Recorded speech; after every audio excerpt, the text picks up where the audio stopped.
Самолет с руководством Генерального штаба Ливии потерпел крушение в Турции.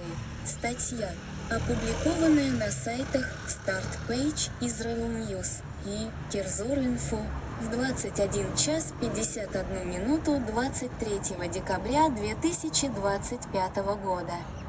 Автор Алекс Липницкий. Израильские новости. Самолет с руководством Генерального штаба Ливии, следовавший из Турции, потерпел крушение после взлета из Анкары. Ранее Керзор сообщал о крушении транспортного самолета С-130 «Геркулес» ВВС Турции, следовавшего из Азербайджана в Турцию, в Грузии. Инцидент произошел в горном районе Сигнаги на востоке страны, недалеко от границы с Азербайджаном. В сети появились видеозаписи, демонстрирующие обломки самолета.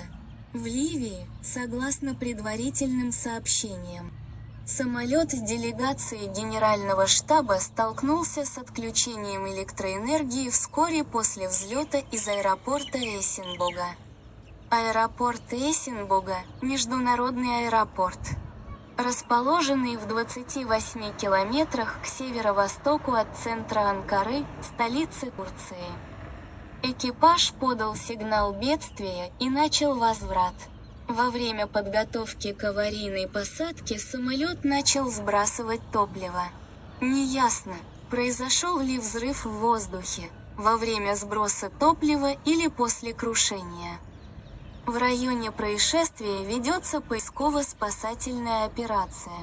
По данным Министерства внутренних дел Турции, связь с бизнес-джетом Falcon 50 секунд регистрационным номером 9HDFJ, вылетевшим из аэропорта Эссенбога в Анкаре в 20 часов 10 минут в направлении Триполи, была потеряна в 20 часов 52 минуты.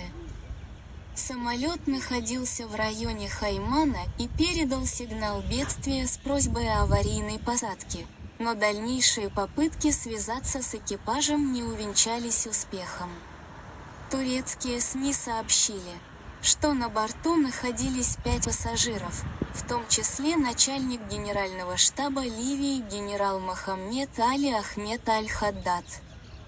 По мере развития событий общественности будут предоставляться дальнейшие обновления, говорится в заявлении. Ливийские источники предполагают, что к инциденту могли быть причастны Объединенные Арабские Эмираты. Турецкие власти подтвердили крушение самолета и сообщили, что к месту крушения прибыли силы безопасности. Если вам понравилось, поставьте лайк, подписывайтесь и присоединяйтесь к нам.